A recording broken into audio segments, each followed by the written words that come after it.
क्या तुम मेरी माँ के बच्चे बनने चाहोगे? माँ के बच्चे नहीं, बच्चे की माँ। बच्चे तेरी माँ की चलो बताओ, ऐसी कौन सी चीज है जिसके फटने पर उसे कभी सिला नहीं जा सकता? বিষয়টা হচ্ছে বেলুন, যেটা বাস্ট হওয়ার পর তুই পৃথিবীতে এসেছিস। এই জন্য বলি হেডফোন ইউজ করো বা না করো, বেলুন ইউজ করো। বন্ধুগণ, আমি চলে এসেছি আরো একটা ব্যান্ড ধামাকা ভিডিওটা ফুল দেখে দেখো, ফুল মজা আসবে। ছোট ছোট বাচ্চারা কি স্কিপ করে দাও, আর না আর বড়রা কানে হেডফোন গুঁজে নাও, বুঝে নিয়েছো? তা চলো শুরু করা যাক।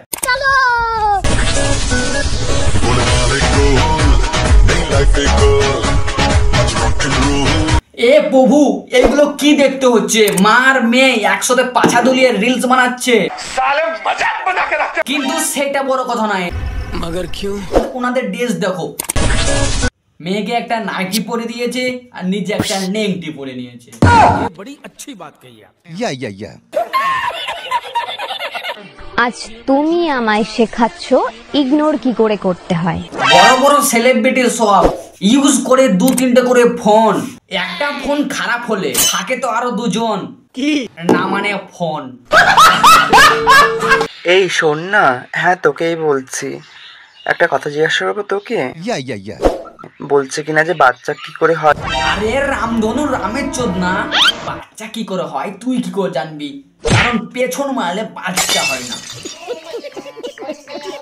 তোমাকে আগেও ভালোবেসেছি আর আজও খুব ভালোবাসি, সারা জীবন তোমার স্মৃতিগুলো যত্ন করে রেখে দেবো, তবে তোমায় না, কারণ তুমি জেনে বুঝে আমার এমন জায়গায় আঘাত করেছো না, যেটা কখনো ভোলার না। মানে ভাই কোথায় আঘাত করেছে?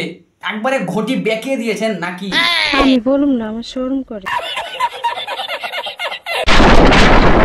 শখের মানুষ ত্যাগ করেছি বস, মনটা তো পাথর হবেই। আরে পাগল, রিলস যখন বানাবো ভেবেই নিয়েছো, একবার হলো বেরাসটা করে নাও। তোমার দাঁত দেখে আমার হাগায় পেয়ে গেল। আজ তুমি আমায় শেখাচ্ছ ইগনোর কি করে করতে হয়। হ্যাঁ, পেছন ফাটা মালকে তো ইগনোর করবেই, তাই না? কাল আমি তোমায় শেখাবো আফসোস কি করে করতে হয়। কেন পেছনটা আস্তে আস্তে জুম হয়ে যাবে নাকি? তা বন্ধুরা, ভিডিওটা কেমন লাগলো কমেন্টে জানাও। ভিডিওটা এইটুকুনি, আবার কাল আসছে একটা নতুন ভিডিও, ততক্ষণের জন্য টাটা।